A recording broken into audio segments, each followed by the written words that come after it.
Từ ra xe này đi. Anh tol này.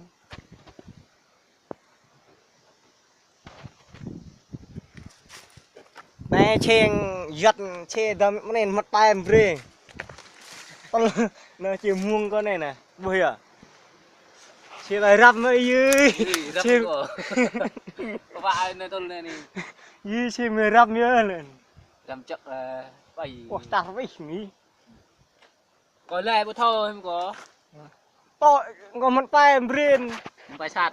Có lẽ nhưng phải sát em rê. Còn rê tức ong còn phê còn tol địa chỉ muông xe còn. Bùi chả phí nè. Bữa ta xe cái này Ít nhất để thở đạp. vì nó nhật cho lực nha par bộ Chơi. Chơi nữa à? rợi rệ này nè tàn nè Cái lẹ mồm tua bơ thấy. làng lệ này mà mình Tua bơ. mạp lo triệu họ tô triệu này nè tội chắc là mới đi rê rồi mất bay rồi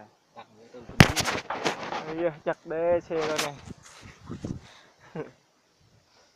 nè lệ tôi cũng nồng keo ấy lệ tôi cũng nồng keo ấy Quay con nông. lệ tôi cũng nồng lại Tôi con nông. Quay chị. lấp xe con này nó rập này này hạ vậy cái đa thế là Kiểu Honda đấy. họ rợ Họ đệ bữa gần này. coi họ rợ lên à mày man chắc ta thấy Mày này. này ta này ta gút cái năm thôi Làm mua.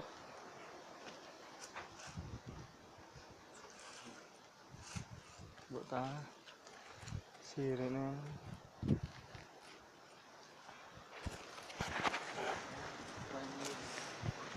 lẹ hình này lại nha này lẹ tụi nông keo Bây giờ giám đốc nghe đây. quay này Quay giám đốc. Ui, giám đốc nghe đây chứ. Ba giám đốc. bữa ra xe mới nè Nó. Mày đắp chứ.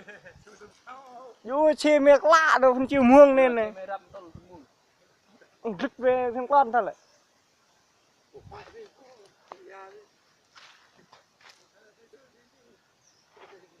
ôi chưa rồi mí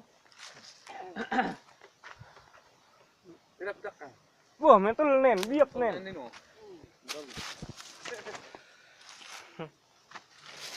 Cành cà phê. này cà phê của bố này là có tôi lại chịu muông của bố mình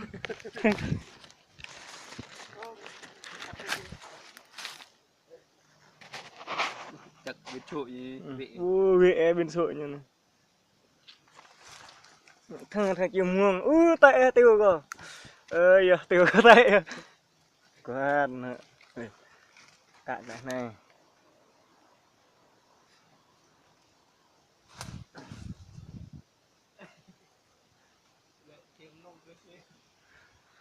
đưa lại trên nông này hai trên này ha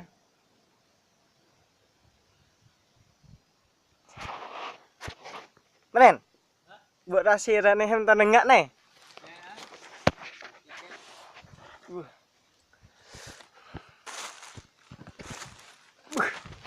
giờ xe con này là rập được ngoài